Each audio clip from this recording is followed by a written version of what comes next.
everyday resilience.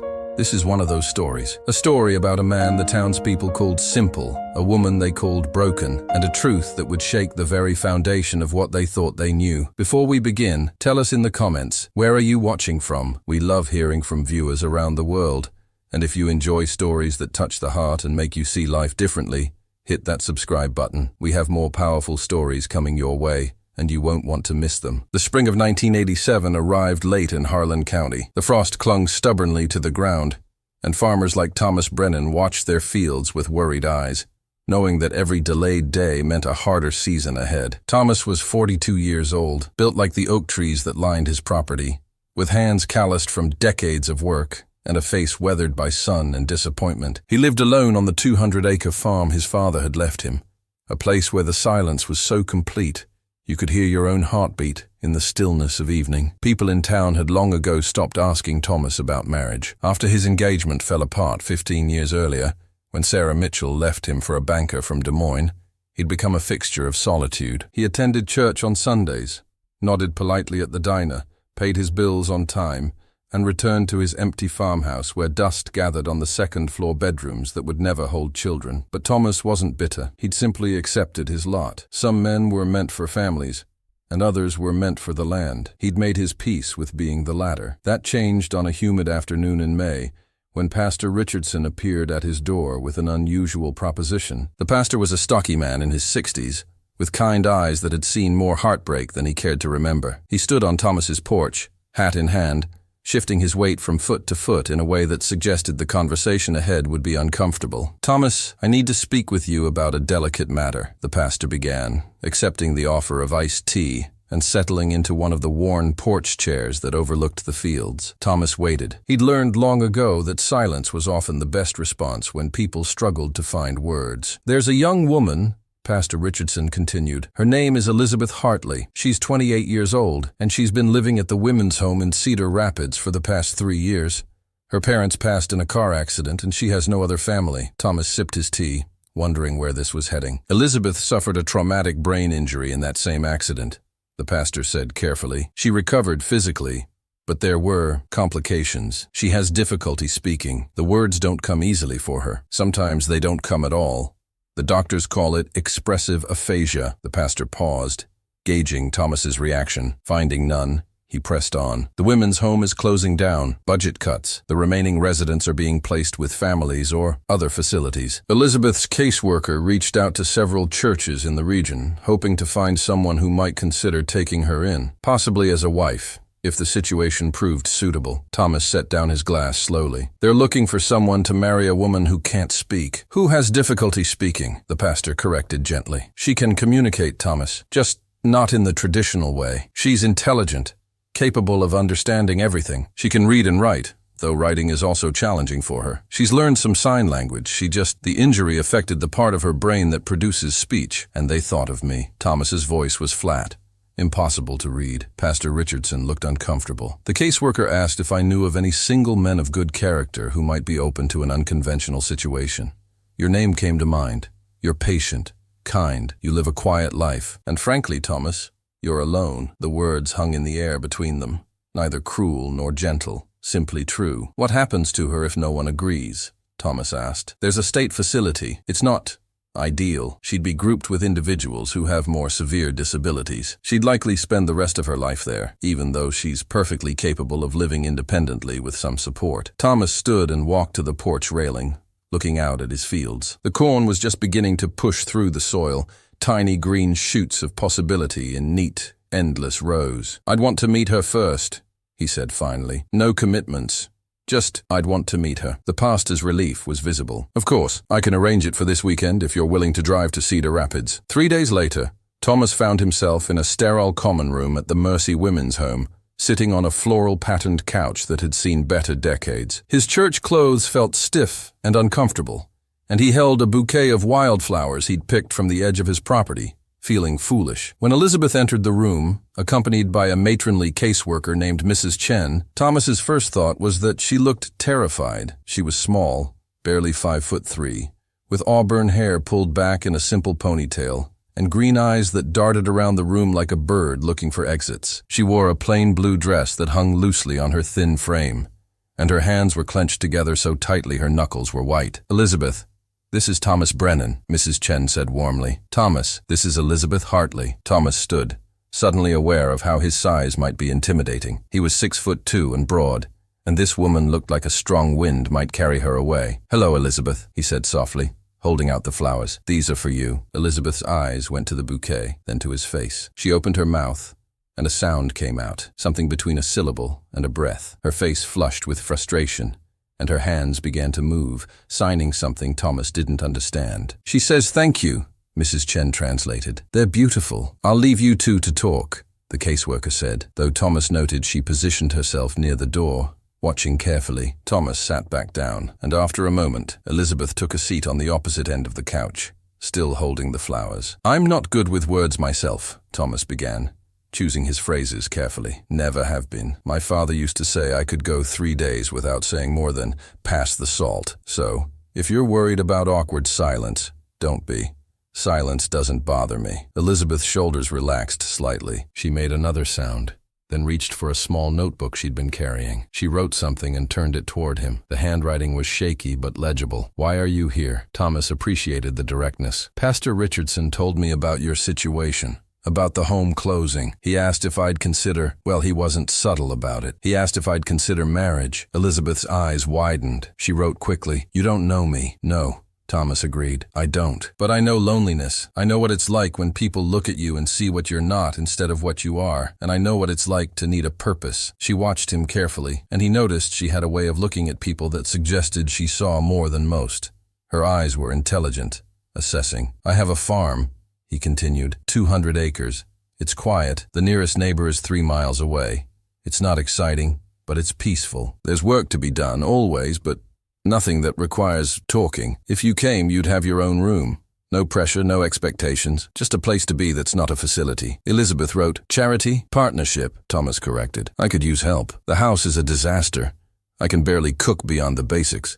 And frankly, I could use the company. Even silent company." They sat together for another hour, communicating through her notebook, his patient responses, and the slowly melting tension between them. Thomas talked about the farm, the rhythms of the seasons, the simple life he led. Elizabeth wrote about the books she loved, the way she missed having a kitchen to cook in, the small garden she'd tried to maintain behind the women's home. When he left, he'd agreed to return the following week. No commitments, they'd decided, just visits, to see if the arrangement might work. Over the next month, Thomas drove to Cedar Rapids every Saturday. They'd sit in that common room or walk the grounds of the home, and slowly, Elizabeth began to relax around him. She'd point to things, and he'd name them, not because she didn't know the words, but because she seemed to enjoy the simple act of shared observation. She'd write longer notes. He'd bring small gifts, practical things, a new notebook, a packet of seeds for flowers, a thick cardigan, because the home was always cold. On his 5th visit, he brought something different, a small photo album of the farm. Elizabeth flipped through it slowly, her fingers lingering on images of the white farmhouse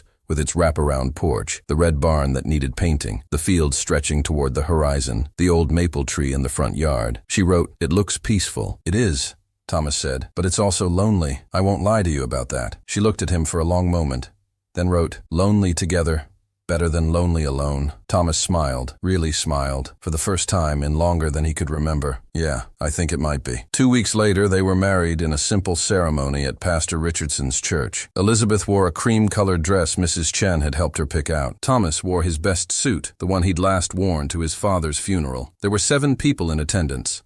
The pastor, Mrs. Chen, 3 ladies from the church council who considered themselves stewards of community morals, and a caseworker who needed to witness the marriage for the state records. When Pastor Richardson asked Elizabeth if she took Thomas to be her husband, she squeezed Thomas's hand and nodded firmly, making a sound that was close enough to "I do" that the pastor smiled and continued. The ladies from the church council looked uncomfortable, whispering behind their programs.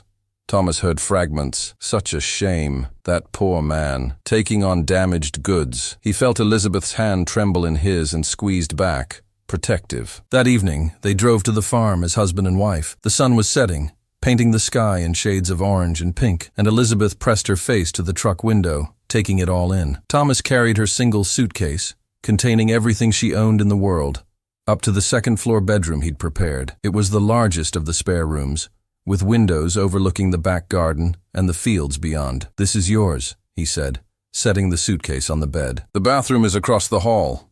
Kitchen's downstairs whenever you're hungry. And my room is at the other end of the hall if you need anything." Elizabeth wrote, "Thank you. No need for thanks," Thomas said. "This is your home now." The first weeks were an adjustment. Thomas was used to his routines, to the solitary rhythm of farm life. Elizabeth moved through the house like a ghost at first, uncertain of her place, asking permission through her notebook for the smallest things. "Can I reorganize the kitchen? Can I plant flowers by the porch? Can I wash your work clothes?" Thomas's answer was always the same. "This is your house too. Do whatever feels right." Slowly, the farmhouse began to change. Curtains appeared in windows that had been bare for years. The kitchen, once a bachelor's disaster of mismatched dishes and empty cabinets, became organized and functional. Flowers bloomed in neat rows along the porch. The smell of bread baking filled the house on weekend mornings. Thomas would come in from the fields to find lunch waiting. Simple but perfectly made. He'd eat while Elizabeth sat across from him, sometimes writing in her notebook, sometimes just watching the world outside the kitchen window. They developed their own language. A touch on the shoulder meant dinner was ready. A hand held up meant wait. A smile meant thank you, I'm happy, this is good. Elizabeth learned to read Thomas's silences too, understanding when he was worried about the weather, tired from a long day, or content in the simple moment. But in town, the whispers continued. Thomas heard them at the feed store, at the diner, even at church. People spoke in hushed tones about that poor Brennan and his mute wife. The ladies' auxiliary had apparently appointed themselves as watchers of this unusual marriage, waiting for signs of failure or scandal. "I heard she can't do anything for herself," Mary Fletcher said loudly enough for Thomas to hear at the post office. "What kind of wife is that?" "It's charity. Pure and simple," her friend replied. "That man deserves better." Thomas said nothing. He'd learned long ago that small-town gossip eventually moved on to the next target. But he watched Elizabeth carefully, wondering if she knew, if it hurt her. She never said, never wrote about it. But sometimes he'd catch a sadness in her eyes when they went to town together, the way people would stare or, worse, look away quickly as if the sight of her was uncomfortable. Summer deepened into the heavy heat of July. The corn grew tall, and Thomas worked long days in the fields. He'd return exhausted, covered in dust and sweat, to find Elizabeth had left cold water and a clean towel on the porch for him. She'd taken to sitting outside in the evenings, reading books from the small library in town, and Thomas would join her after cleaning up, both of them watching the sunset in comfortable silence. One evening, he found her in the garden she'd planted, kneeling in the dirt with tears streaming down her face. His heart lurched with concern. "Elizabeth? What's wrong?" She pointed to the tomato plants, which had grown heavy with fruit, then to the zucchini producing faster than they could eat it, to the beans climbing their trellises. She made a sound, frustrated and inarticulate, then grabbed her notebook with dirt-covered hands. "I grew this," she wrote, her handwriting shaky with emotion. "I made something alive and good." Thomas understood then. This wasn't sadness. This was pride, achievement, the pure joy of creating something with her own hands, of being capable and useful. He knelt beside her in the dirt, not caring about his clean clothes. "You did, and it's beautiful. You're beautiful." Elizabeth looked at him, and something shifted in her expression. She reached out and touched his face, gentle and questioning. Then she leaned forward and kissed him, soft and brief, tasting of salt and sunshine. It was their first kiss. They'd been married for 3 months. That night marked a change in their relationship. They were no longer just two lonely people sharing space. They were partners, connected by something neither had expected, genuine affection. The harvest came, and Elizabeth insisted on helping despite Thomas's protests. She worked alongside him in the fields, her small frame stronger than it looked, learning to drive the old truck, hauling baskets of vegetables, working until her hands were blistered and her back ached. "You don't have to do this," Thomas told her repeatedly. But Elizabeth would just shake her head and point back to the work, stubborn and determined. The first frost came early that year, in late September. Thomas spent a frantic evening covering the last of the garden plants, trying to save what he could. Elizabeth worked beside him, moving quickly in the darkness, their breath visible in the cold air. When they finally stumbled inside, exhausted and frozen, Elizabeth made hot chocolate while Thomas started a fire. They sat on the floor in front of the fireplace, wrapped in blankets, thawing out. Elizabeth pulled out her notebook. "Thank you for letting me help, for treating me like I'm capable." "You are capable," Thomas said firmly. "More than capable. You're the best thing that ever happened to this farm. To me, she wrote. People don't see that. I see it, Thomas replied. That's what matters. But the town's opinion was about to become a much bigger problem. In October, Thomas received a visit from Helen Morrison, the head of the Church Ladies' Auxiliary. She arrived unannounced on a Tuesday morning, her car kicking up dust as it rolled up the long driveway. Thomas was in the barn when he heard the knock. He found Helen on the porch, Elizabeth standing in the doorway looking uncomfortable. Helen, Thomas greeted her coolly. What brings you out here? I need to speak with you, Thomas. Privately. Helen's voice was firm, her mouth set in a thin line of disapproval. Anything you need to say, you can say in front of my wife. Very well. Helen pulled out a folded paper from her purse. The auxiliary has been discussing your situation. We're concerned that you may have been taken advantage of. The marriage happened very quickly, and we're not convinced that Elizabeth is capable of consenting to or maintaining a marriage. Thomas felt his blood run cold. What are you saying? We've contacted the county social services. We think Elizabeth needs to be evaluated by professionals to determine if she's competent to be living unsupervised. If this marriage is legitimate, get off my property. Thomas's voice was quiet, dangerous. Thomas, we're trying to help. Help? Thomas stepped forward, and Helen took an involuntary step back. You've decided my wife is incompetent because she can't speak the way you think she should? You're threatening to take her away from her home, from the life she's built here, because you think you know better? The law is clear about mental competency, Helen said, drawing herself up. If she can't speak, how can she participate in a marriage? How can she manage a household? We have a duty. She plants gardens that feed us through winter. She manages a household better than I ever could. She reads books that would bore you to tears. She's kind and strong, and works harder than anyone I know. The only deficit she has is in speaking, and that hasn't stopped her from communicating just fine. Elizabeth touched Thomas's arm gently, calming. She pulled out her notebook and wrote something, showing it to Helen. I choose to be here. I love this life. I love him. Please leave us alone. Helen read it, her face softening slightly before hardening again. I'm sorry, Elizabeth, but the county will be sending someone to evaluate the situation. They'll make the final determination. She left, and Thomas and Elizabeth stood on the porch watching her car disappear. They can't do this, Thomas said, his hands shaking with anger. They can't just decide you're not capable, Elizabeth wrote. They've always seen me as broken.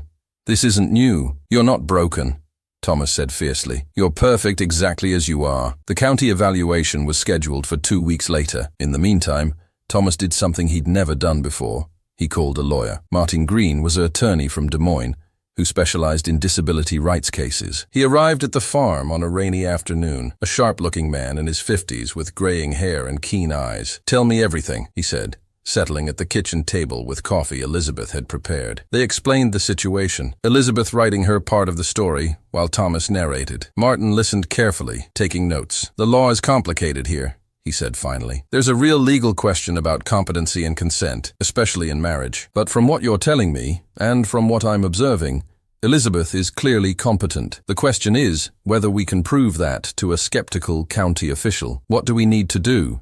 Thomas asked. Elizabeth will need to be evaluated by a neuropsychologist, someone who specializes in brain injuries and communication disorders. We need documentation that she understands the nature of marriage, that she's capable of making her own decisions, that she's not being coerced or taken advantage of, and we need witnesses who can attest to her capabilities. Over the next week, they built their case. Elizabeth underwent a battery of tests with a neuropsychologist from Iowa City, a woman named Dr. Sarah Patel who specialized in aphasia. The doctor spent hours with Elizabeth, testing her comprehension, her reasoning, her ability to make decisions and communicate her choices. The results were clear. Elizabeth had expressive aphasia, but her cognitive function was completely normal. She understood everything. She could make complex decisions. She could express herself through writing and signing, even if spoken language was difficult. She's as competent as anyone I've evaluated, Dr. Patel told them. The injury affected her speech production, not her mind. There's absolutely no reason she can't consent to marriage or live independently. They gathered testimonies from Mrs. Chen, the caseworker who'd known Elizabeth at the women's home, from the librarian in town who'd watched Elizabeth check out dozens of books and discuss them through written notes, from the owner of the local hardware store where Elizabeth had ordered supplies for the garden, communicating her needs clearly through a combination of pointing, writing, and patience. The day of the county evaluation arrived. A social worker named James Palmer came to the farm, accompanied by Helen Morrison, who'd insisted on being present as a concerned member of the community. Palmer was younger than Thomas expected, maybe 35, with a professional demeanor and tired eyes that suggested he'd seen too many difficult cases. He interviewed Thomas first,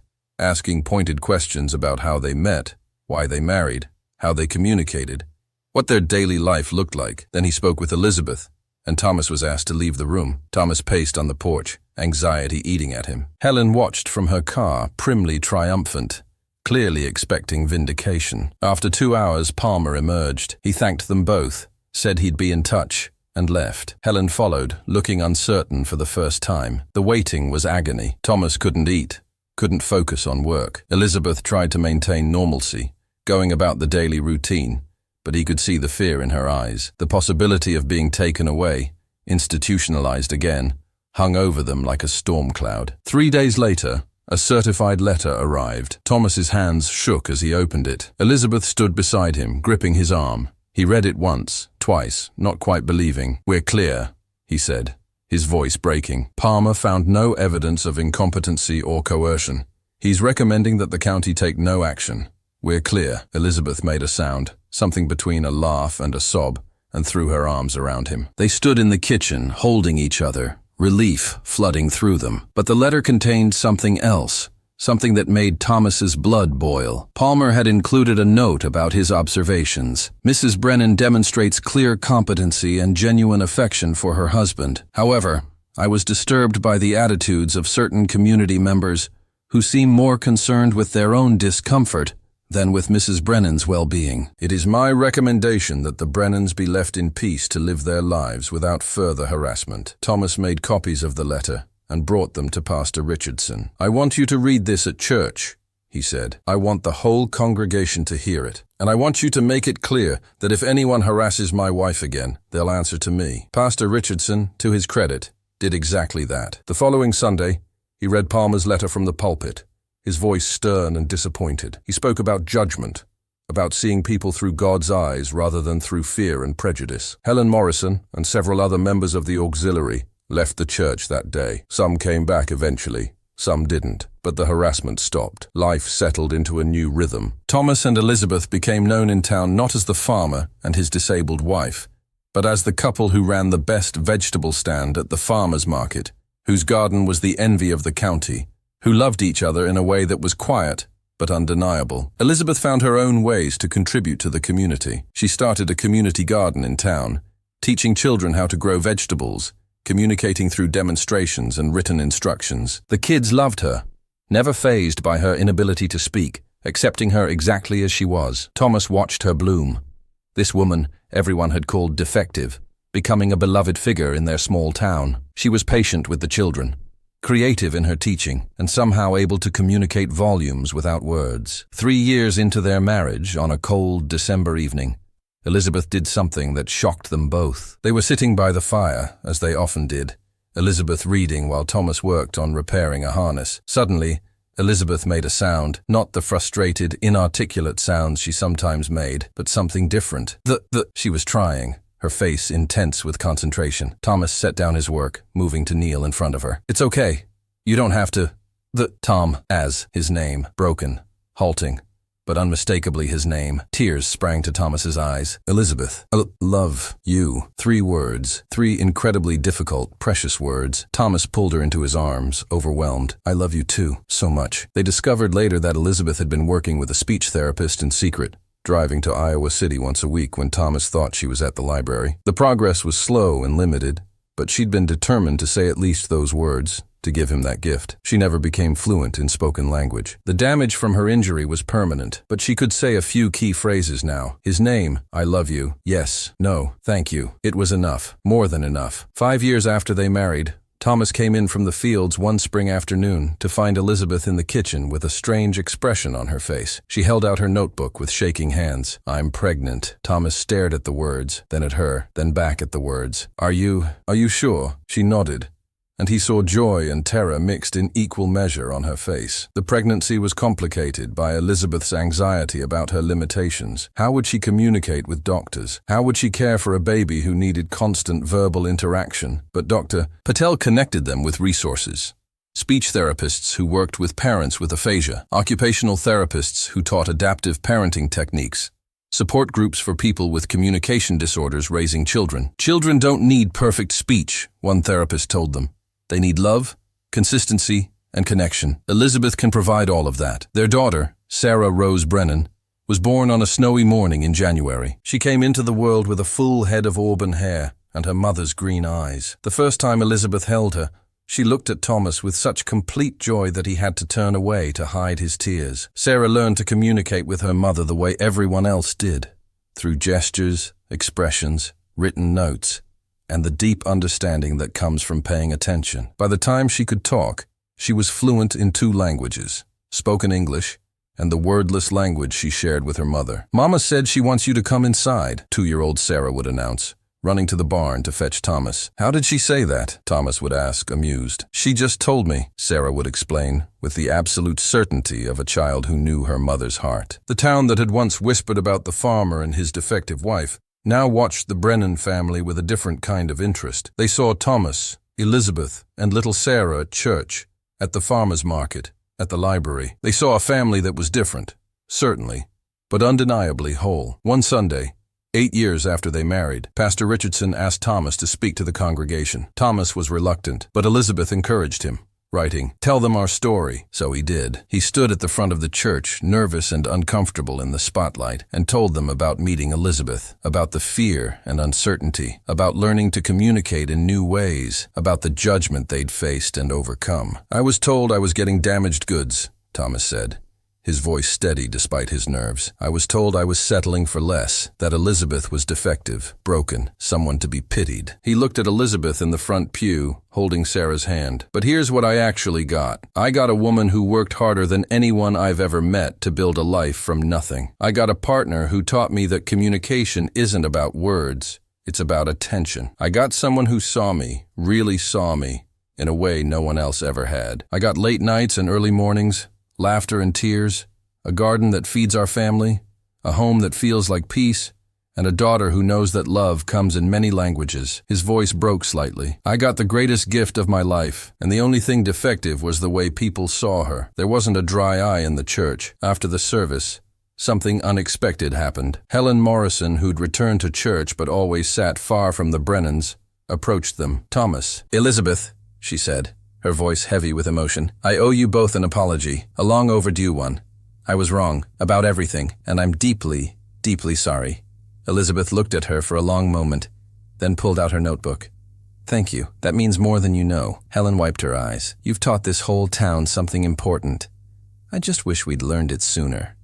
Life continued. Sarah grew, eventually becoming a speech therapist herself, inspired by her mother's journey. She dedicated her career to helping people with aphasia and their families, always carrying the lesson that silence isn't the same as emptiness. Thomas and Elizabeth grew old together on that Iowa farm. The corn still grew, the seasons still changed, and they still sat together on the porch in the evenings, watching the sun set over fields they'd tended together for decades. Elizabeth never regained full speech, but she never needed to. Their life together was proof that love doesn't require words, that partnership is built on respect and understanding, and that the greatest gifts often come wrapped in the packaging society deems defective. On their 30th anniversary, Thomas found Elizabeth sitting under the old maple tree in the front yard, the one that had been in the photo album he'd first shown her. She was looking at the farm, at the life they'd built, with that same expression of quiet joy he'd learned to recognize all those years ago. He sat beside her, taking her hand. She pulled out her phone, something she'd adapted to much more easily than pen and paper in recent years, and showed him what she'd typed. "If I could change what happened to me, if I could have my voice back, I wouldn't, because that accident brought me here, to you, to this life, to everything that matters." Thomas read it twice,